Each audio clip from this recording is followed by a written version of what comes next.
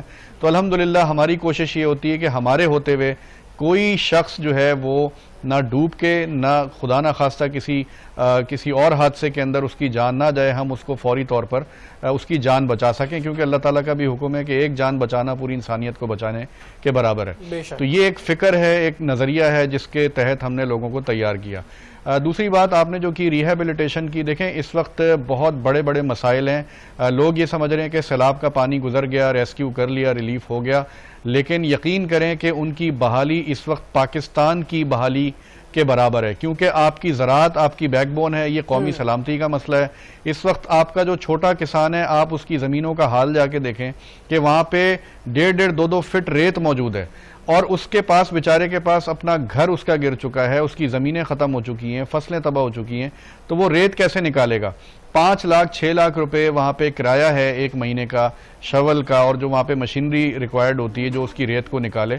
تو ہم یہ کوشش کر رہے ہیں کہ وہ فری آف کاسٹ وہاں پہ جو بھی مشینری ہے اس کو پرووائڈ کیا جائے چھوٹے کسان کو، اور وہ اپنے وہاں سے مشینری کو استعمال کر کے ان کی زمینیں ہموار ہوں اور وہاں پہ وہ کاشتکاری دوبارہ کر سکیں. اسی طرح ان کو بیج کی ضرورت ہے، وہ بیج بھی ہم ان کو پرووائڈ کر رہے ہیں لاکھوں ایکڑ کے لیے، تاکہ یہ جو بحالی کے نعرے حکومت نے ضرور لگائیں، اللہ کرے وہ اس کو پورا کریں. لیکن ہم وہ لوگ ہیں الحمدللہ، ہم کوشش کرتے ہیں کہ ہم دعویٰ نہ کریں. خوشحالی ایک ہمارا جو سلوگن اس وقت چل رہا ہے ریہیبلیٹیشن کا، وہ بحالی سے خوشحالی تک ہے. تو الحمدللہ کسان کی بحالی کے لیے ہم نے بھرپور طریقے سے ان کی فری مینٹیننس ورکشاپس بنا رہے ہیں، مشینری کی، ٹریکٹرز کی، ان کی زمینوں کو ہموار کر رہے ہیں، بیج پرووائڈ کر رہے ہیں. تو یہ تو کام کسانوں کے لیے چل رہا ہے. اسی طرح جو سرد علاقے ہیں کے پی کے یا جی بی کے، ان کو ہم بستر دے رہے ہیں، ان کے گھروں کا سامان دے رہے ہیں. پنجاب میں، جنوبی پنجاب میں جو مکانات تباہ ہوئے ہیں ان لوگوں کو ہم ان کے مکان بنا کے دے رہے ہیں. 2 کمرے ہیں، کسی کا 1 کمرہ ہے، 7 واش روم ہے. تو یہ چیزیں ان کو فوری طور پہ بنا کے دے رہے ہیں تاکہ یہ لوگ فوری طور پہ شیلٹر ان کو مل جائے، اور یہ اپنی زندگی کو بحال کرنے کے لیے اپنی زمینوں میں جو محنت مزدوری کرتے ہیں وہ بھی کریں. لائف سٹاک بھی ہم دے رہے ہیں تاکہ کچھ جو غریب لوگ ہیں جن کا گزارا ہی لائف سٹاک پر ہوتا ہے، تو ان کو تھوڑے تھوڑے جانور کسی طرح پرووائڈ کیے جائیں تاکہ وہ ان کا ڈیلی لائف کا سرکل چلتا رہے. تو یہ ریہیبلیٹیشن کا ایک پورا پروگرام ہے. خواتین کے لیے ہم نے کوشش کی کہ جتنے بھی سیلاب متاثرین خواتین ہیں ان کی جو بھی ایسینشلز ہیں، جو بھی ضروریات ہیں، ان کی ادویات ہیں، وہ ان کو پرووائڈ کی جائیں. بچے جن کے گودوں میں ہیں ان کو دودھ بچوں کا پرووائڈ کیا جائے. تو وہ تو ہماری مائیں بہنیں، چادر 4 دیواری کا تقدس، یہ ساری چیزیں ہم نے اپنی خیمہ بستی میں وہ کی کہ جس میں ان کو گھر سے زیادہ خوبصورت ماحول ملے اور ان کو ایک تحفظ ملے. اللہ کرے کہ ہم اس میں کامیاب ہوئے ہیں. بہت کوشش ہم نے کی، سولر پینل ان کے ٹینٹس میں لگا کے دیے، پنکھے چلا کے دیے. شدید گرمی ہے ان علاقوں کے اندر. اور پھر سلائی مشینیں اب دے رہے ہیں تاکہ وہ ہماری مائیں بہنیں جو اس وقت خیموں میں ہیں، گھر ٹوٹ چکے ہیں، تو چلیں وہ سلائی کڑھائی کر کے کچھ نہ کچھ اپنا روزگار کمائیں، سپورٹ کریں اپنی فیملی کو. اسی طرح اسکل ڈیولپمنٹ کی میں آخر میں بات بتا دوں کہ ہمارا اپنا کماؤ کے نام سے ایک آن گوئنگ پروجیکٹ ہے جو پورے ملک میں اب تک تقریباً 3 لاکھ سے زیادہ لوگوں کو فری آئی ٹی اسکل سکھا چکا ہے. اور یہ آن اینڈ آف ہمارے کورسز چلتے رہتے ہیں. ہم نے کوئی 500 سے زیادہ کلاس رومز تھے ہمارے پچھلے کورس میں، جو مسجدوں کے اندر، ہالز کے اندر، گراؤنڈز کے اندر، ہوٹلز کے اندر لوگ جمع ہو کے وہاں پہ فری کلاسز لے رہے تھے. تو آئی ٹی آپ کو پتہ ہے دنیا کی گروئنگ اکانومیز جو ہیں ان کی سب سے بڑی جو ضرورت ہے یا سب سے بڑا جو چنک ہوتا ہے وہ ان کی ڈیجیٹل اکانومی کا ہوتا ہے. تو ہمارا یہ ویژن ہے کہ ہم نے اپنے ملک کی اکانومی کو بھی بہتر کرنا ہے. اس کے لیے جتنے زیادہ لوگ فری لانسنگ سیکھیں گے، آئی ٹی انڈسٹری کے اندر آئیں گے، ای کامرس کے اندر آئیں گے، تو وہ انشاءاللہ پاکستان کی نیشنل اکانومی اس سے بہتر ہوگی. تو اس کے لیے بچوں سے لے کے بڑوں تک کے کورسز موجود ہیں. خواتین بھی کرتی ہیں، بزرگ بھی کرتے ہیں، بچے بھی کرتے ہیں. تو یہ الحمدللہ ہمارا ایک آن گوئنگ پروسیس ہے جو چلتا ہے. اس کے علاوہ